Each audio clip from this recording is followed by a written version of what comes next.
আসসালামু আলাইকুম প্রিয় দর্শক, অন্য মঞ্চের আলাপ চাইতায় আপনাদের সকলকে আমন্ত্রণ জানাচ্ছি। আমাদের এই যে প্রাচী আপা, উনাকে আপনার 15ই আগস্টের দিন তাকে মেরেছে, মনে আছে যে 1 বছর তো এরকম হুম, হুম, আমাদের যে মোমিন পাটোয়ারি আমারই আমাদের এখানে লক্ষ্মীপুরে রামগঞ্জে তাকে আপনার মেরে ফেলেছে। সো এন্ড অফ দ্য ডেতে মানে এটা চিন্তা করা যায় যে ফুল দিতে যাওয়ার পরে আমাদের দলের একজনকে মেরে ফেলা হয়েছে। আপনার 7ই মার্চের ভাষণ ছাড়ার কারণে বাচ্চা একটা ছেলেকে বেঁধে রেখে তাকে শাহবাগ থানার সামনে ফেলে রেখে গেছে, তাকে দিয়েছে।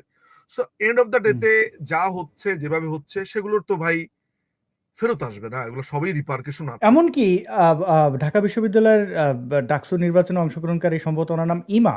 তিনি তিনি একদম খুবই পরিচিত একজন লালবদর। তো তাকে পর্যন্ত ধরে নিয়ে গেছে। হ্যাঁ, মানে মানে আপনাকে আমি এর রাগটা আগেও কিন্তু ওই এক বলেছি জায়গায়। যে ইরানের যখন রেজা শাহ পাহলভির পতন হলো 1979-এ, এবং আয়াতুল্লাহ খোমেনি, যেটা বড় খোমেনি, যেটা খোমেনি, খোমেনি যখন আসলো, খামিনি আর খোমেনি যে খামেনি, হ্যাঁ।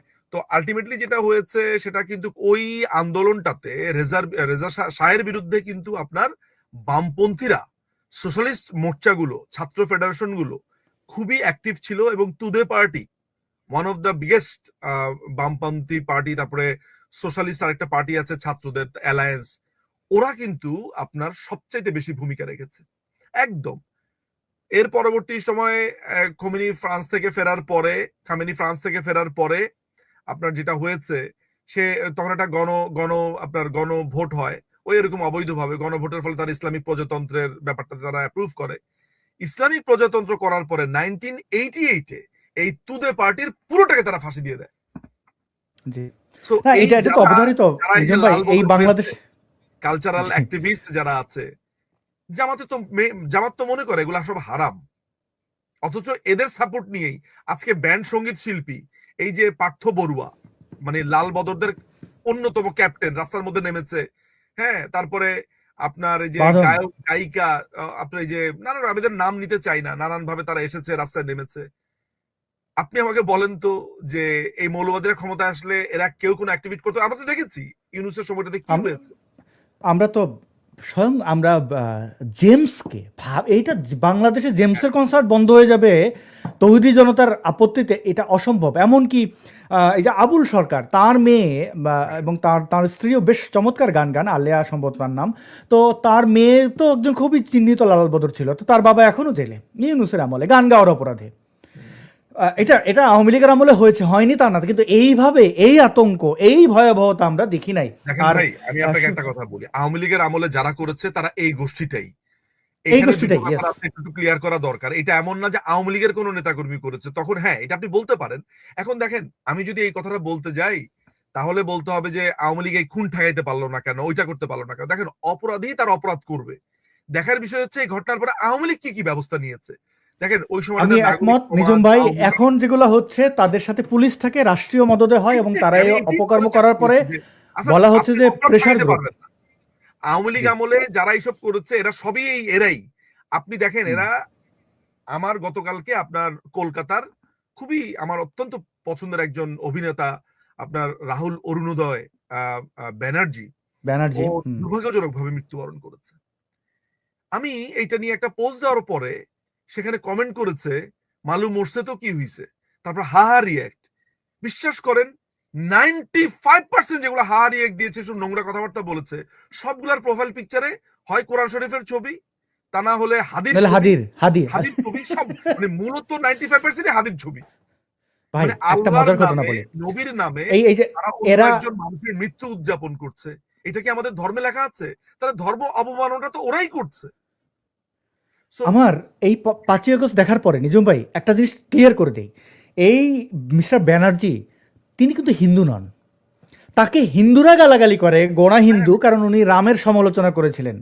উনি আসলে মানে উনি আসলে কিরকম, এই উনি বাংলাদেশের মুসলমানরা। উনি একজন লালবদরও ছিল, আমি যতদূর শুনেছি। লালবদর বলতে এই ছাত্রদেরকে সমর্থন করেছে, যদিও তিনি বাইরের দেশের মানুষ হতো না বুঝে করেছে, আমি ওগুলাকে খুব একটা গণায় ধরিনি আসলে। হুম। না, তারা তো ধ্রুব রাঠিয়া আর আকাশ ব্যানার্জির মতো টাকা পেয়ে, ডিপ না, স্টেটের টাকা তাদের দিছে এক্স্যাক্টলি কে? Zulkarnain exactly, sir. হ্যাঁ, আমি ঠিক আপনাকে সেটাই। আমি কারণ আপনাকে আমি অফলাইনে কিছু কিছু ডেটা দেবো যে ওরা না, কোন কোন রাহুলের চেন ব্যাপারটা থেকে আমি টাকাটা বুঝতে এসছে পারি। আমি জানি। রাহুলের ব্যাপারটা হচ্ছে রাহুলকে মিসগাইড করা হয়েছে নানান ভাবে, এগুলো আমি জানি তার খুবই কাছের বন্ধু বান্ধবরা বলেছে। আমি এবং পোস্ট 5ই অগাস্টের পরে বাংলাদেশের সিচুয়েশন দেখে সে একদম তব্দা খেয়ে গেছে, মানে একদম হতভম্ব হয়ে গেছে যে হোয়াট আই হ্যাভ জাস্ট ডান। হ্যাঁ, মানে আপনি জানেন আমি নিজম ভাই, আমি কলকাতায় এতগুলো বছর ছিলাম, আমার অসংখ্য বন্ধুরা একই, মানে তারা শেখ হাসিনাকে পছন্দ করে কিন্তু এটা বুঝতে পারেনি, কারণ এই এই পশ্চিমবাংলার মানুষদেরকে বা ভারতীয়দের বেকুব বানানোর চেষ্টা করেছে ধ্রুব রাঠি, পেড ভিডিও দেখলেই বোঝা যায়, এবং আকাশ ব্যানার্জি, দুইটা এখনও দালালি করে যাচ্ছে, এবং তাদের টাকা দিয়েছে জুলকার নাইন শাহের, কোন চ্যানেলে কিভাবে দিয়েছে আমি এটা জানি, আমি এটা আপনাকে ব্যক্তিগতভাবে বলবো। এখন কথা হচ্ছে যে আমার বাংলাদেশের মুসলমানদের জন্য আপনি ওই 5ই আগস্টের ভিডিওগুলো যদি দেখেন ধ্রুব রাঠি আর আকাশ ব্যানার্জির, এখন পর্যন্ত এই আকাশ ব্যানার্জি এখনো বলে যাচ্ছে যে ভোট দিলে যে কনস্টিটিউশন হবে বাংলাদেশ সেই কনস্টিটিউশন জীবনে দেখে নাই, এবং বাংলাদেশ হয়ে যাবে একটা স্বর্গ, এটা বলছে আকাশ ব্যানার্জি ওই ওর দেশভক্ত চ্যানেলে। অথচ এটা মানে পুরোপুরি একটা পশ্চিমবাংলায় এরকম এরকম কিছু দালাল পিনাকির মতো আছে, তারা আরো পিনাকির চেয়ে কম দামে বিক্রি হয়। এবং আমার দুঃখ হয় বাংলাদেশের মুসলমানদেরকে নিয়ে, যে বাংলাদেশের মুসলমান তারা শত্রু মিত্র চেনে না, পিনাকিকে মনে করে রাহবার, মানে একজন মানে পারলে তো খলিফা বানিয়ে দেয়।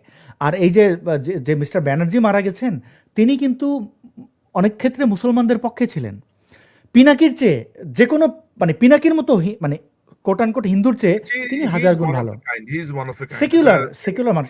এইটাই তো দুর্ভাগ্য নিজম ভাই, তারা কাকে গালি দেয় কিভাবে গালি দেয় এটা জানে না। অবশ্য যারা নিজের দেশকে ভালোবাসে না, যারা বঙ্গবন্ধুর মাথায় উঠে প্রস্রাব করে, যারা ধানমন্ডির 32 ভাঙে, যারা তার দেশের প্রধানমন্ত্রীর বাসভবন ভাঙে, তার দেশের প্রধানমন্ত্রীর অন্তর্বাস মনে করে প্রাইভেট গার্মেন্ট এইভাবে হাতে নিয়ে উল্লাস করে, সেই ধরনের অসভ্যরা পতন হবে, এটা অবধারিত। আমাকে এখানে একজন একটা কমেন্ট আমি একটু পড়ি ভাই, আমার সম্ভাবনা অনেকে আমাকে অভিযোগ করেন, আবার অনেকে যে এখানে আবার ইসলামপন্থী অনেকে বলেন যে কিছু কথা বলার চেষ্টা করেন, 2 লাইন আমি করি।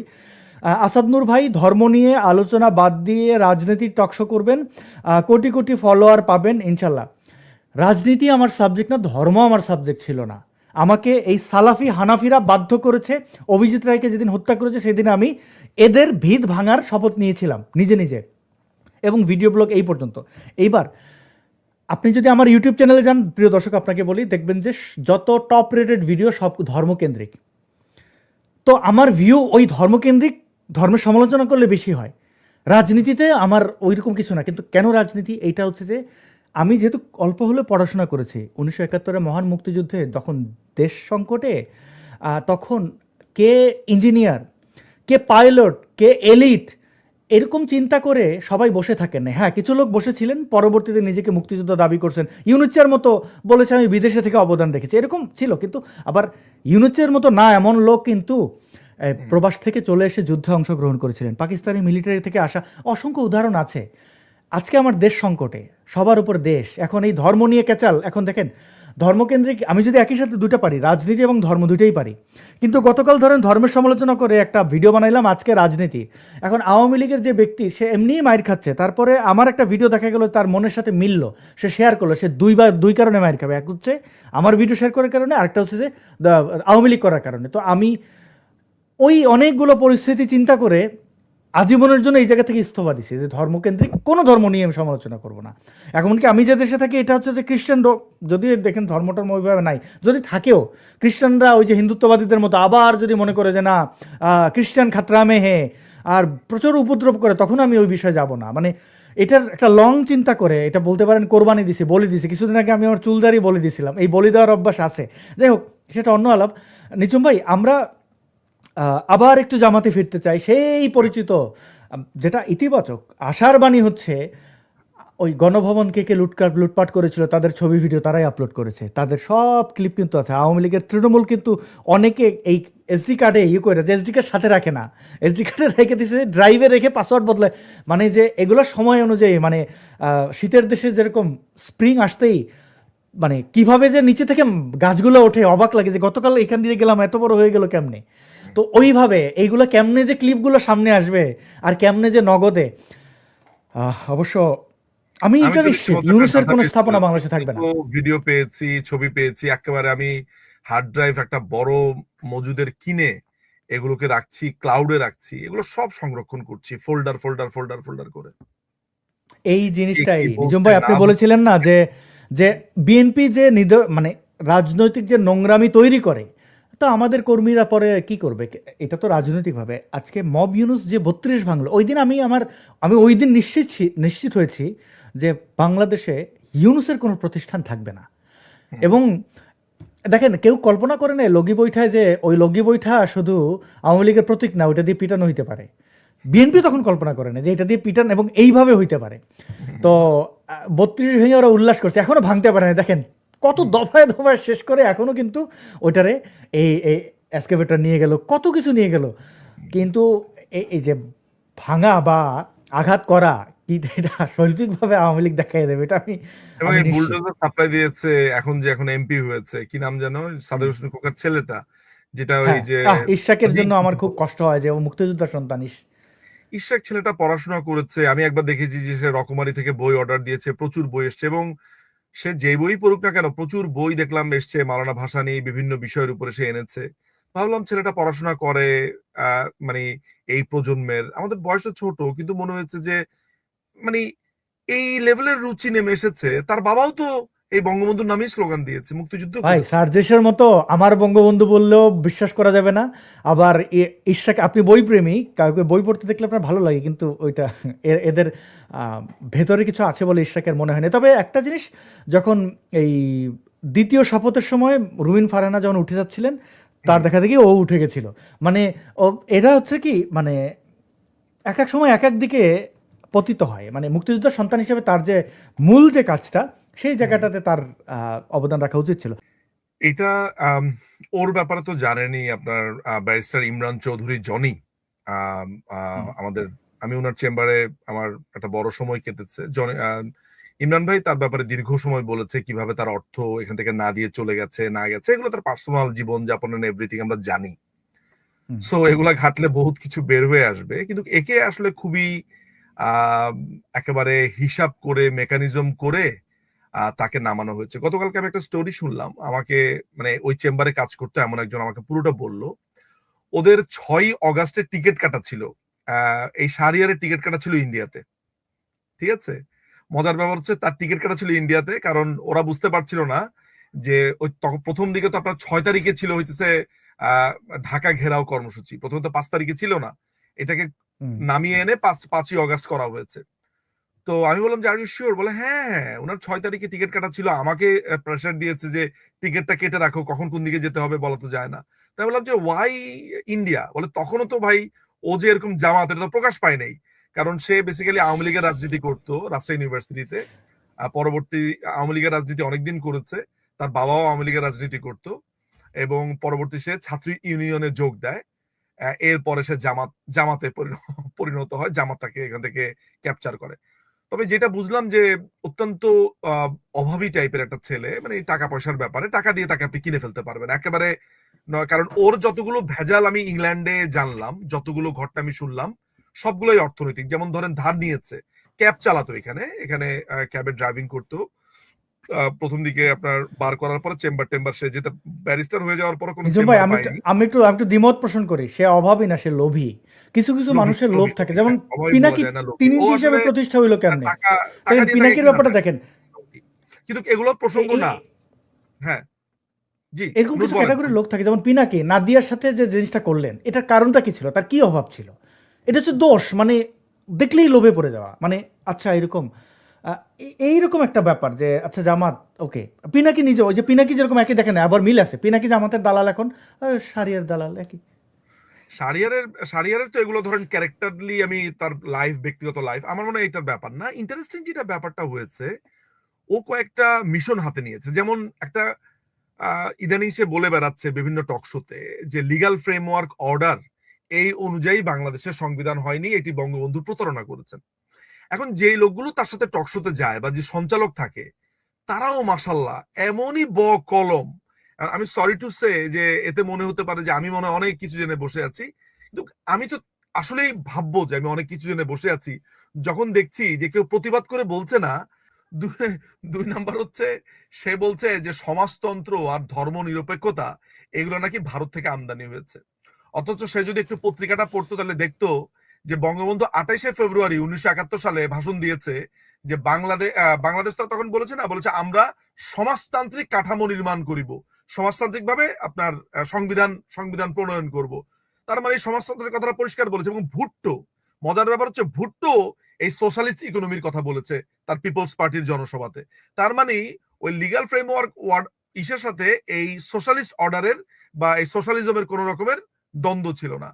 আর ধর্মনিরপেক্ষতা এইটা যে আমরা আমাদের সংবিধানে আনবো, এটা আমরা মুজিবনগর সরকারে 7ই ডিসেম্বরের ঘোষণাতেই আপনার নজরুল ইসলাম বলেছে। আপনি ওই স্বাধীনতার দলিল পত্রর 3য় খণ্ডের 292 পাতাতে দেখলেই বুঝবেন। কিন্তু ইন্টারেস্টিং ব্যাপার হচ্ছে এই যে ধর্মনিরপেক্ষতার যে নীতি, এটা ভারত তাদের সংবিধানে আনে হচ্ছে 1976 সালে, আর আমরা আনি 1972 সালে। এবং ভারতের 42তম সংবিধান সংশোধনীর পরে এই ধর্মনিরপেক্ষতা নীতি এবং সোশ্যালিজম এইটা তাদের সংবিধানে আনা হয়, অথচ আমাদের 72-এর সংবিধানে এসেছে। এখন তাহলে কে আমাদেরকে ফলো করলো? ভারতকে আমরা করলাম না, ভারত আমাদেরকে করলো। কেউ কাউকে ফলো করে নাই, আসলে ভারত ভারতের মতো করেছে। কিন্তু যারা বলে যে ভারতের চাপে করেছে, ভারতের তো নিজেই ছিল না এই দুই নীতি। বুঝতে পেরেছেন ব্যাপারটা? সো এরকম সে অসংখ্য কথাবার্তা বলে যে বিহারীদেরকে আমরা হত্যা করেছি, এই করেছি, অথচ সে জানে না যে 1 মার্চ তারিখে চিটাগংয়ে 138 জন মানুষকে হত্যা করে ফেলা হয়েছে। এই যে আমি এটা প্রায় এই খবরের কাগজটা দেখাই, এই দেখেন, এই গণহত্যা বন্ধ করো, এখানে দেখেন এই যে 138 জনকে মেরে ফেলেছে। এটা হচ্ছে 5 তারিখের পত্রিকা। যেই কথা খোদ নিয়াজি বলে না, যেই কথা খোদ পাকিস্তানিরা তাদের আত্মকথাতে বলে নেই। পাকিস্তানের যত রকমের আত্মকথা আছে আমার কাছে তো আছে, তারাই দাবি করে না। হ্যাঁ, একটা দুইটা হয়তোবা বই দাবি করে, কিন্তু সিদ্দিক সালিক এই বইটাকে খুবই একটা ইম্পর্টেন্ট গ্রন্থ মনে করা হয়। ও মিঠা খান যে ছিল ওই সময়টাতে আপনার জেনারেল, এবং টিক্কা খান এদেশের মুখপাত্র ছিল আসলে। তার একটা বড় ধরনের ভূমিকা ছিল অপারেশন সার্চলাইটে। তার উইটনেস টু সারেন্ডার বইটা পড়লে আপনারা, মানে এই বইটা অবশ্য পাঠ্য। Witness to surrender by Siddiq Salik এবং নট বাংলা, এই বইটা ইংরেজিতে আমি পড়ার অনুরোধ জানাই যারা ইংরেজিটা ভালো বোঝেন। আলটিমেটলি যেটা হয়েছে সেটা হলো যে পাকিস্তানিরা যেখানে বলছেন যে বঙ্গবন্ধু স্বাধীনতার ঘোষণা দিয়েছেন, বঙ্গবন্ধু দেশকে 2 ভাগে ভাগ করতে চাচ্ছেন, সেখানে এরা বলছে যে বঙ্গবন্ধুর কোনো অবদানই নাই, বঙ্গবন্ধু কিছু করে নাই, বঙ্গবন্ধু নাকি জেলের মধ্যে নাকি আরামে এসেছিল। অথচ লালপুল কারাগারে উনি কেমন ছিলেন সেটার ভিভিড বর্ণনা আমার কাছে রয়েছে। উনাকে আইসোলেশনে রাখা হয়েছে, আপনি জানেন। এইটাকে আইনের ভাষাতে বলে হলো সলিটারি কনফাইনমেন্ট। সলিটারি কনফাইনমেন্ট হচ্ছে যে আপনাকে মানব বিবর্জিত একটা সেলে রাখবে। অ্যাপারেন্টলি আপনার কাছে মনে হতে পারে তাহলে সমস্যা কি? একটা মানুষ দিনের পর দিন উইদাউট এনি মানুষ একটা নীরব নিভৃতে আপনাকে একটা জায়গাতে ফেলে দিচ্ছে, আপনি জানেন না অন্ধকার প্রকোষ্ঠে কি হচ্ছে না হচ্ছেন এভরিথিং। তখন পরবর্তী সময় পাকিস্তান করলো কি, তাকে একটা লয়ার দিল, ব্রোহিকে দিল, ওনাদের খুবই বিখ্যাত লয়ার ব্রোহি বঙ্গবন্ধুর আইনজীবী হলো। প্রথমে বঙ্গবন্ধু কোনো আইনজীবী নিতে চান নাই। এবং মজার ব্যাপার হচ্ছে আপনার ইসের বইতে পড়েছি আমি, আইয়ুব খানের বইয়ে, আইয়ুব খানের ডায়েরি 1966 থেকে 72, এই বইটার মধ্যে লেখা আছে যে বঙ্গবন্ধু ওই তার যখন ট্রায়াল চলতেছে, প্রত্যেকটা ট্রায়ালে এসে সে জয় বাংলা বলে চিৎকার করতো, জয় বাংলা বলে ঢুকতো, এবং নিজের প্রিডিং নিজেই করেছে। তো একটা পর্যায়ে ব্রোহি তার লয়ার হয়েছিল, বাট উনি নিজের উনি জানেন উনি নিজেও আইনের স্টুডেন্ট ছিলেন। সো এই হচ্ছে তার আরামে আসে রাখা। একটা বই আমার কাছে আছে, নাজিব আহমেদ নামে একটা বই, আমি লাস্ট টাইম আহমেদ কিনা আমি জানি না, লায়ালপুরের কারাগারে সেও বন্দী ছিল, সে বঙ্গবন্ধুকে দেখার স্মৃতিটা বর্ণনা করেছে আমার কাছে। এই বইটা খুব রেয়ার একটা বই, খুবই রেয়ার। এটা মানে ভদ্রলোক নিজেই প্রকাশ করেছে, নিজেই করেছে, আমি নীলক্ষেতে পেয়েছি। সেই জায়গাটাতে সেইটা বলেছে যে বঙ্গবন্ধু ঠিক ওই অবস্থা কেমন ছিল। তো বঙ্গবন্ধু যখন ওইখান থেকে বের হয়, যখন দেশ স্বাধীন হয় 3 দিন, তখন সে ছিল হচ্ছে ভুট্টোর আন্ডারে মুক্তি পাওয়ার পরে, আর বাকিটা সময় সে লালপুরে ছিল। ভুট্টো তার বইয়ের ভিতরে বলছে যে তিনি শেষ মুহূর্তে ট্রাই করেছিল যে চলেন আমরা একটা ফেডারেশন করি, আপনি ভেঙে দিয়েন না।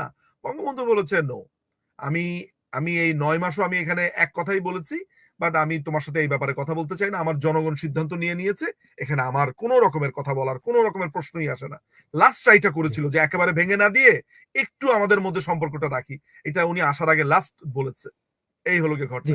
আসসালামু আলাইকুম। যত দোষ নন্দ ঘোষ, শেখ হাসিনা যেহেতু নাই, আওয়ামী লীগ যেহেতু নাই, কদিন বাদে আল্লাহ না করুক যদি পদ্মা সেতুর আশেপাশে কোনো দুর্ঘটনা ঘটে, অথবা ওই যে আওয়ামী লীগ আমলে যেরকম রানা প্লাজা ভেঙে পড়লো, তারপরে মহিউদ্দিন খান আলমগীর দোষ দিলেন যে ছাত্র দলের ছেলে পেলে ঝাঁকা দিচ্ছিল, সেরকম পদ্মা সেতুর পাশে কোনো ঘটনা ঘটলেও সেই দোষ গিয়ে আওয়ামী লীগের কাঁধে পড়বে। আর এইবার যে কাণ্ড ঘটেছে, এই কাণ্ডের সাথে আপনার মহিউদ্দিন খান আলমগীরের ওই রানা প্লাজার পিলার ধরে ঝাঁকুনি দেওয়ার মধ্যে খুব একটা পার্থক্য নেই। আমরা এর আগে বেশ কিছু আলোচনায় বলেছি, বিশেষ করে যখন সড়ক পরিবহন মন্ত্রী এবং আপনার রবিউল ইসলাম তিনি যখন নানান কথা বলেন, সড়কের দুর্ঘটনা নিয়ে নানান কথা বলেন, চাঁদাবাজি নিয়ে নানান কথা বলেন, সেসব রেফারেন্স দিতে গিয়ে সেসব জায়গায় রেফারেন্স দিকে আমরা বলেছি যে সরকারের ভেতরে মানে এই ক্যারেক্টারের মন্ত্রী থাকা, যে ওবায়দুল কাদের যেসব কথা বলতেন, হাসান মাহমুদ যেসব কথা বলতেন, সেটার সংক্রমণ বিএনপি এবং জামাতের মধ্যে হয়েছে কিনা। এবং এর মধ্যে এবার স্বাস্থ্যমন্ত্রীও যোগ দিলেন, এরকমই ভাবা যেতে পারে। কারণ হচ্ছে ওই রানা প্লাজার ঝাঁকুনি দিয়ে মেরে ফেলা আর এবার হামের প্রাদুর্ভাবের জন্য আওয়ামী লীগের দায়ী করা মোটামুটি কাছাকাছি জিনিস।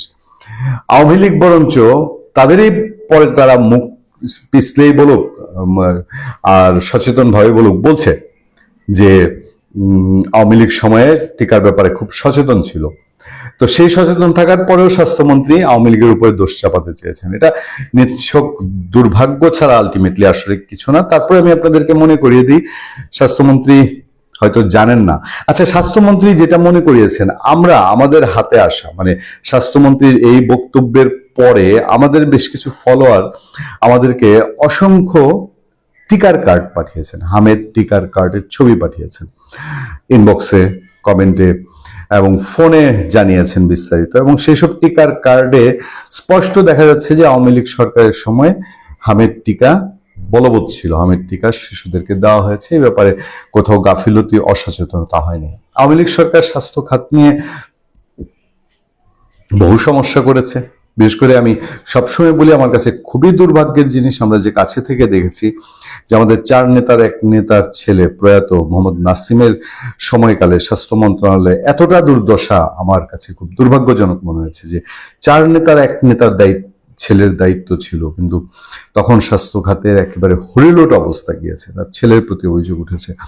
কিন্তু এর বাইরে স্পর্শকাতর বিষয়গুলো নিয়ে এবং মানুষের জীবন নিয়ে ছিনিমিনি খেলেছে আওয়ামী লীগ, এইটা বোধহয় বোঝা যায় না, বা এই দায় দেয়া যায় কতটুকু দর্শক বিবেচনা করবেন। কারণ কোভিডের সময়টা সারা পৃথিবীর বিভিন্ন দেশের তুলনায় আওয়ামী লীগ খুব ট্রেমেন্ডাসলি এবং শেখ হাসিনা কোভিডটা মোকাবেলা করেছিলেন। কোভিডের কোনো প্রভাবেই বাংলাদেশে ইভেন অর্থনীতি, ইভেন অন্যান্য কোনো কিছুতে পড়েছে, এটা নিন্দুকেরা বলে না। সুতরাং এই যে হামের টিকাগুলোর কার্ড আপনারা দেখছেন, এগুলো সবগুলোই আওয়ামী লীগ সরকারের সময়কার এবং আওয়ামী লীগের পরে ধারাবাহিকতায় 2024 পর্যন্ত যে হামের টিকা শিশুরা পেয়েছে, নিয়েছে, ক্যাম্পেইন চলেছে, এইটা আমরা দেখতে পারি। যাক, স্বাস্থ্যমন্ত্রী যখন বলছেন যে গত 8 বছরে দেশে হামের টিকা দেওয়া হয়নি, স্বাস্থ্যমন্ত্রী তাদের নিজেদের লোকজন এটার প্রতিবাদ করেছে, তারপরে আমি বলছি যে আমাদের কাছে এই হামের টিকার কার্ড আছে, সেগুলো বলছে যে 8 বছরে দেশে হামের টিকা দেওয়াই হয়নি। স্বাস্থ্যমন্ত্রী এটা হয় অজ্ঞতা প্রসূত, আনালে ইচ্ছা করে যে রক্তে আওয়ামী লীগকে দোষ দিতে হবে। এবং একজন স্বাস্থ্যমন্ত্রী যদি এরকম স্বাস্থ্য খাত নিয়ে এরকম পলিটিক্যালি বায়াসড হয়ে কথা বলেন, তাহলে এর চেয়ে দুর্ভাগ্য আর কিছু হতে পারে না। আমি ছোট্ট করে একটু জানাই যে দেশে হামের প্রাদুর্ভাব বেড়ে যাওয়ার মধ্যে স্বাস্থ্যমন্ত্রী সর্দার সাখাওয়াত হোসেন বকুল জানালেন গত 8 বছর দেশে অতি সংক্রামক এই রোগের টিকাই দেওয়া হয়নি, যে কথাটা ঠিক নয়। নতুন করে হামের টিকা কিনতে বর্তমান সরকার 604 কোটি টাকা বরাদ্দ করেছে। তিনি এই কথা বলার পরে চারদিকে একটা হুলস্থুল উঠে, কিন্তু এই হুলস্থুলের মধ্যেই বিএনপির নেতা ডক্টর রফিকুল ইসলাম, যিনি বিএনপির স্বাস্থ্য বিষয়ক সম্পাদক, তিনি কি বলছেন দেখেন। অন্তর্বর্তীকালীন সরকার সময় মতো টিকা প্রদান না করায় দেশের শিশুদের মধ্যে হাম রোগের প্রাদুর্ভাব দেখা দিয়েছে বলে মন্তব্য করেছেন বিএনপির স্বাস্থ্য বিষয়ক সম্পাদক ডক্টর রফিকুল ইসলাম। সোমবার 30 মার্চ সকালে রাজশাহী মেডিকেল কলেজ পরিদর্শন শেষে তিনি এই কথা বলেন। যে মিজেলসের যে ভ্যাকসিন, সেই ভ্যাকসিন ক্রয়ের যে জটিলতা তখনকার ইন্টেরিয়াম গভর্নমেন্টের সময় হয়েছিল, সেই কারণেই হয়তোবা এই মিজেলসের প্রাদুর্ভাব। সুতরাং আর কিছু বলার বাকি থাকে না। বিএনপির মানুষজন এটা জবাব দিয়েছেন, স্বাস্থ্যমন্ত্রীর বক্তব্যের কথা বিএনপির দায়িত্বশীল নেতাই জবাব দিয়ে দিয়েছেন। ফলে সময় মতো কার্যকর পদক্ষেপ নেওয়া সম্ভব হয়নি এবং এর ফলে বর্তমানে এই রোগের প্রাদুর্ভাব বৃদ্ধি পেয়েছে। তিনি আরো বলেন 2024 সাল পর্যন্ত একটি নির্দিষ্ট প্রক্রিয়ার মাধ্যমে দেশে ভ্যাকসিন সংগ্রহ করা হলেও পরবর্তীতে অন্য একটি প্রতিষ্ঠান, খেয়াল করবেন 2024 সাল পর্যন্ত একটি নির্দিষ্ট প্রক্রিয়ার মাধ্যমে দেশে ভ্যাকসিন সংগ্রহ করা হলেও পরবর্তীতে অন্য একটি প্রতিষ্ঠানের মাধ্যমে ভ্যাকসিন ক্রয়ের সিদ্ধান্ত নেওয়া হয়। একই সঙ্গে যারা ভ্যাকসিন কর্মসূচি বাস্তবায়নের সঙ্গে যুক্ত তাদের 1 বছরের আন্দোলনের কারণেও টিকাদান কার্যক্রম ব্যাহত হয়। আপনারা জানেন যে ইউনূস সরকারের যারাই দায়িত্ব নিয়েছেন তারাই কোনো না কোনো আন্তর্জাতিক প্রতিষ্ঠানের তারা প্রতিনিধি ছিলেন।